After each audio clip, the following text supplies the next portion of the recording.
अस्सलाम वालेकुम students, welcome to Ikraj maths corner. आज हम लोग क्लास 9th थ्योरम 12.1 डिस्कस करेंगे। 12.1 में आप लोगों के पास क्या है, कहता है कि कोई राइट बाइसेक्टर है किसी लाइन सेगमेंट का, उसके ऊपर कोई पॉइंट हो। तो आप लोगों के पास जैसी स्टेटमेंट आप लोगों को गिवन हुई तो उसमें राइट बाइसेक्टर का डिस्कशन हुआ। तो हम लोग सबसे पहले राइट बाइसेक्टर की डेफिनेशन के अबाउट डिस्कशन करेंगे कि what is an right bisector. Right bisector एक ऐसी लाइन सेगमेंट को ऐसी लाइन को बोलते हैं जो गिवन लाइन सेगमेंट को दो इक्वल पार्ट में डिवाइड करती है। जब भी राइट बाइसेक्टर की बात आएगी तो आप लोगों को दो पॉइंट्स अपने माइंड में रखने हैं। तो गिवन में ऑफ कोर्स राइट बाइसेक्टर की डिस्कशन हुई है, तो गिवन में राइट बाइसेक्टर आएगी तो हम लोग इसकी जो डेफिनेशन पहले याद कर रहे हैं वो हम लोग गिवन में पहले ही लिख लेते हैं, क्योंकि हम लोगों ने गिवन में वो चीज़ लिखनी है। तो हम लोगों को क्या गिवन है कि सी डी कोई है, क्योंकि लाइन बोला है तो C D is the right bisector of A B. CD is the right bisector of AB. Right bisector of AB such that, याद रखना इसके अंदर दो पॉइंट्स एग्जिस्ट करते हैं। Such that कौन से दो पॉइंट्स हैं? पहला पॉइंट है कि उसके एंगल जो हैं वो 90 डिग्री के इक्वल होते हैं। Measurement of angle 1 is equal to measurement of angle 2 equals to 90 degree. और दूसरा पॉइंट क्या होता है कि उसका मिड पॉइंट होता है। E is the mid point, midpoint of AB such that, इस तरीके से मिड पॉइंट है कि AE is congruent to BE, AE is congruent to BE। याद रखिएगा ये राइट बाइसेक्टर की डेफिनेशन है। क्या डेफिनेशन है? दो पॉइंट मस्ट होते हैं, एक एंगल 90 डिग्री के इक्वल होते हैं वहाँ पर जो बन रहे होते हैं, और वहाँ पर जो मिड पॉइंट होता है उसका मतलब क्या है मिड पॉइंट का कि AE is congruent to BE। ये राइट बाइसेक्टर की डेफिनेशन होगी आप लोगों के पास। उसके बाद आप लोगों के पास क्या आ जाएगा?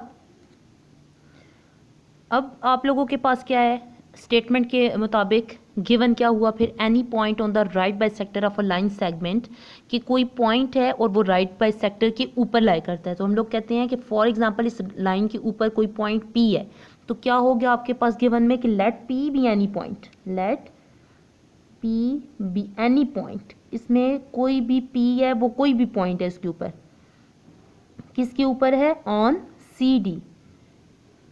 Let P be any point on CD कहता है कि इस तरीके से है कि तुम लोग प्रूफ करो कि उस पॉइंट P का उसके एंड पॉइंट तक का जो डिस्टेंस है वो सेम है। तो आप लोगों को ऑफ कोर्स ये भी गिवन हुआ कि join P to A and P to equidistance का मतलब है इक्वल डिस्टेंस होना, P से A तक का डिस्टेंस और P से B तक का जो डिस्टेंस है वो सेम है। ये हम लोगों ने प्रूफ करना है। तो जॉइन P टू A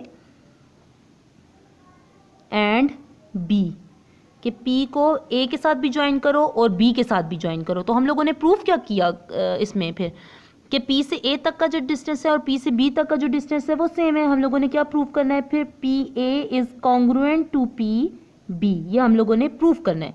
तो हम लोगों को गिवन क्या हुआ फिर, टोटल गिवन क्या हुआ कि पहले राइट बाइसेक्टर की डिस्कशन उसने की है, बीच में तो राइट बाइसेक्टर की डेफिनेशन डालेंगे क्योंकि हम लोगों ने स्टेटमेंट रीजंस में अपनी रीजन देने के लिए तो उसको तो यूज़ करना है। तो गिवन भी हमें राइट बाइसेक्टर है तो राइट बाइसेक्टर की डेफिनेशन डालनी है कि CD is the right bisector of AB such that measurement of angle 1 is equal to measurement of angle 2 equals to 90 degree and E is the mid point of AB such that AE is congruent to BE। ये right bisector की definition थी जो कि हम लोगों ने given में लिख दी।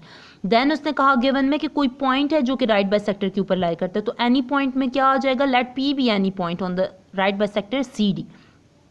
अगर ये कोई एनी पॉइंट है तो उसने कहा कि तुम लोग प्रूफ करो कि उसके एंड पॉइंट तक का जो डिस्टेंस है वो सेम है। तो हम लोग कहते हैं कि join P to A and P to B। ठीक हो गया।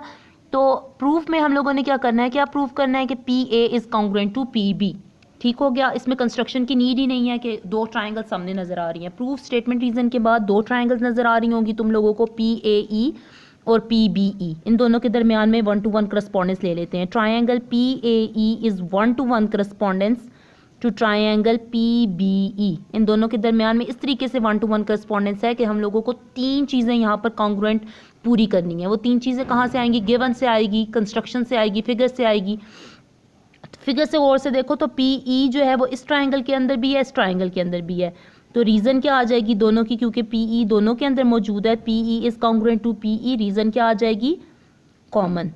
उसके बाद angle 1 is congruent to angle 2, क्योंकि दोनों 90 डिग्री के एंगल्स हैं तो राइट एंगल्स। दोनों 90 डिग्री के एंगल है तो राइट एंगल। उसके बाद आपके पास थर्ड पोर्शन आ जाएगा A E is congruent to B E given, A E is congruent to B E. देखो दोनों राइट बाइसेक्टर की डेफिनेशन के 2 पॉइंट्स हम लोगों ने यूज़ किए हैं। तो A E is congruent to B E, reason क्या आ जाएगी, गिवन। 3 चीज़ें पूरी हो गई तो 1 to 1 करस्पॉन्डेंस किस में चेंज हो जाएगी, कॉन्ग्रुएंसी में। तो अब आप लोगों के पास पोस्टुलेट यूज़ करने के लिए ये तीनों चीज़ें उठाओ और आप लोग यहाँ पर चेक करो कि कौन सी पोस्टुलेट यूज़ होगा। P E is congruent to P E और एंगल 1 और ए ई की बात हो रही है तो side angle side postulate, side angle side postulate. जब पोस्टुलेट लग जाता है, 2 ट्राइंगल्स कॉन्ग्रुएंट हो जाती हैं, इसका मतलब है उसकी बाकी सारी साइड्स और सारे एंगल्स आपस में कॉन्ग्रुएंट हैं। तो हम लोगों ने तो साइड की बात करनी है क्योंकि यही प्रूव करना है हम लोगों ने।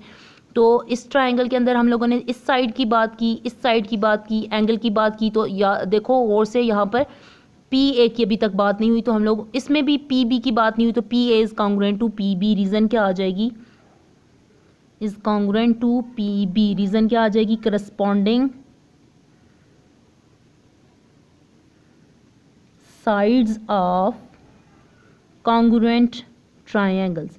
के इस 2 ट्राइंगल के कॉन्ग्रुएंट होने की वजह से हम लोग कह सकते हैं कि P A is congruent to P B, जो कि हम लोगों ने प्रूव करना था। इसका मतलब है कि राइट बाइसेक्टर कोई भी हो और उसके ऊपर कोई पॉइंट आप लोग ले लो तो वो उस लाइन सेगमेंट के एंड पॉइंट तक का जो डिस्टेंस है वो हमेशा सेम आएगा। या आप लोगों के पास अब वैलिड जो है वो पॉइंट हो गया कि कोई पॉइंट है P, वो सी डी के ऊपर लाई कर रहा है, राइट बाइसेक्टर के ऊपर लाई कर रहा है, तो उसके end point P A is congruent to P B आप लोगों के पास प्रूफ हो चुका है। तो होप सो तुम लोगों को राइट बाइसेक्टर के ऊपर अगर कोई पॉइंट लाइन सेगमेंट वो वाला थ्योरम 12.1 समझ आया होगा। कोई और पॉइंट या कोई और थ्योरम आप लोगों ने समझना है तो आप लोग मुझे कमेंट बॉक्स में कमेंट कर सकते हो। मेरी वीडियो को लाइक करें, शेयर करें, सब्सक्राइब करें चैनल को, बेल आइकन ज़रूर प्रेस करें न्यू वीडियो के लिए। ओके, अल्लाह हाफिज़।